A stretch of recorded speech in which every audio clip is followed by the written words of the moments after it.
দীর্ঘ ১৬ বছর পরে অনুষ্ঠিত হয়েছে বিআরডিবির নির্বাচন। সরাসরি ভোটের মাধ্যমে চেয়ারম্যান নির্বাচিত হয়েছেন। আমি বলছিলাম বরিশালের উত্তর জনপদ গৌরনদী উপজেলায়। এখানে দীর্ঘ ১৬ বছর পরে প্রান্তিক যারা ভোটার তাদের ভোটের মাধ্যমে চেয়ারম্যান নির্বাচিত হয়েছেন বিআরডিবির সোহানুর রহমান সোহাগ।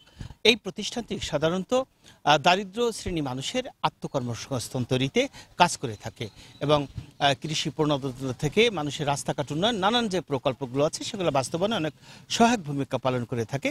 তো এই কাজগুলো আসলে মানুষের জানাও যেমন ছিল না, তেমনিভাবে এটার গুরুত্বও ছিল না। তো আমি কথা বলবো যিনি সরাসরি ভোটে নির্বাচিত হয়েছেন বিআরডিবির চেয়ারম্যান সোহানুর রহমান সোহাগ। আপনি কেমন আছেন? আলহামদুলিল্লাহ ভালো আছি। আপনি ভালো আছেন?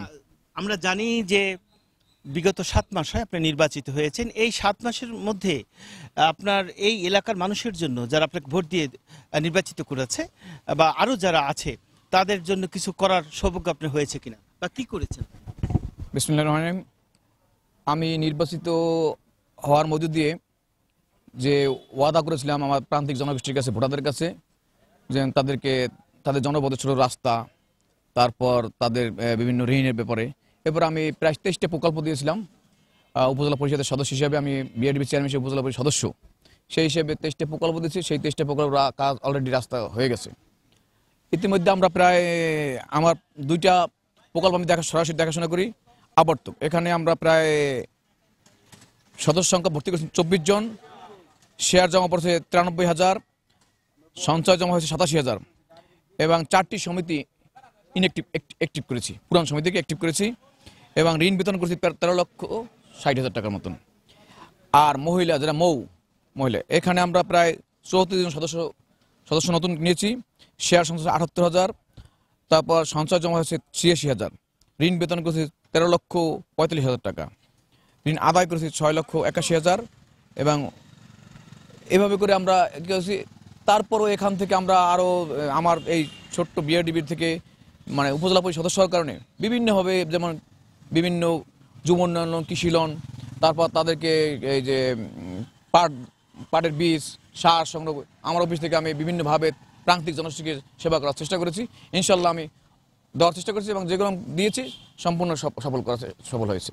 যেমনটি বলেছেন, আসলে বিআরডিবির ভোটের মাধ্যমে চেয়ারম্যান নির্বাচিত হওয়ার এক্ষেত্রে উপজেলা চেয়ারম্যানের যেরকম দায়িত্ব ছিল এক সময় বিআরডিবির চেয়ারম্যান সেই একই রকমের দায়িত্ব, অর্থাৎ প্রান্তিক পর্যায়ে যেসব মানুষ দারিদ্র রয়েছে, দারিদ্র সীমার নিচে বাস করছে, তাদেরকে কর্মসংস্থানের সৃষ্টি করা সহ নানান সুযোগ সুবিধা দেওয়ার কথা রয়েছে এই প্রতিষ্ঠানটির। তবে দীর্ঘ 16 বছর অচল থাকার পরে ভোটের মাধ্যমে যে চেয়ারম্যান নির্বাচিত হয়েছেন তিনি সেই প্রান্তিক পর্যায়ের মানুষগুলোকে বিআরডিবির আওতাভুক্ত এনে তাদেরকে তাদের রাস্তাঘাট নির্মাণ সহকারে নানান ধরনের যে সরকারি প্রণোদনা সেটার যারা পাওয়ার যোগ্য তাদেরকে সেটা বিতরণ করার তিনি চেষ্টা করেছেন। তবে 7 মাসের ভিতরে যে হিসাবটা দিয়েছে তাতে রাস্তাঘাট সহকারে, তারপরে কৃষি যে পণ্যগুলো আছে বা কৃষি বীজ সেগুলো বিতরণ করেছেন, টিউবওয়েল এবং বাজারে যে